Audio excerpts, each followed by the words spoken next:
मुक्ति और आत्म साक्षात्कार एक ही है कि अलग अलग है? मुक्त का मतलब है बंधनों से मुक्त होना, दुखों से मुक्त होना। तो दुखों से मुक्त आत्म साक्षात्कार के बिना हुआ नहीं जाता। परमात्मा की प्राप्ति कहो, मुक्ति कहो, एक ही बात है। सुनो, मुक्ति भी 5 प्रकार की होती है। यहाँ से मर गए, स्वर्ग में चले गए, इसको स्वर्गीय मुक्ति कहते हैं। ठाकुर जी का भजन करते, ठाकुर जी के देश में चले गए, वो सायुज्य मुक्ति होती है। फिर ठाकुर जी के नजीक रहे तो सामीप्य मुक्ति, और नजीकी हो गए मंत्री की नाई,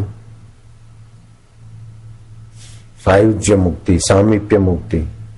लेकिन वास्तविक में पूर्ण मुक्ति होती है कि जिसमें ठाकुर जी जिस आत्मा में मैं रूप में जगे, उसमें अपने आप को जानना, ये जीवन मुक्ति होती, जीते जी यहाँ होती है।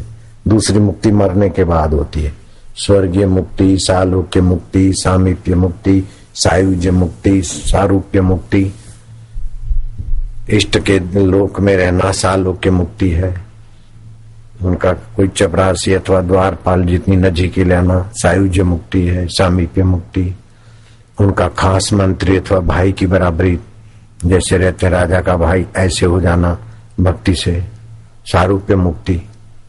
इन मुक्तियों में द्वैत बना रहता है, ये अलग है, मैं अलग हूं, और ये खुश रहे, उनके जैसा सुख सुविधा अधिकार भोगना, ये सालोक्य सामीप्य मुक्तियां हैं।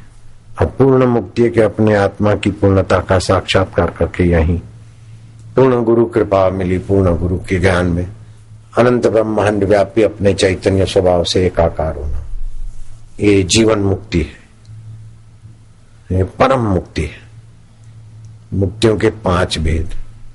यहां से मर के स्वर्ग में गए, चलो मुक्त हो गए, वहां राग द्वेष भी ज्यादा नहीं रहता, कम होता है, लेकिन फिर भी इधर से तो बहुत अच्छा है, तो हो गए मुक्त। जैसे कर्जे से मुक्त हो गए, झगड़े से मुक्त हो गए, तलाक दे दिया, झंझट से मुक्त हो गए, ऐसी मुक्तियां तो बहुत है। लेकिन पूर्ण परमात्मा को पाकर बाहर से सुखी होने के बदले सत में, चित्त में, आनंद में स्थिति हो गई, वह पूर्ण मोक्ष, उसको जीवन मुक्ति बोलते, कैवल्य मुक्ति बोलते।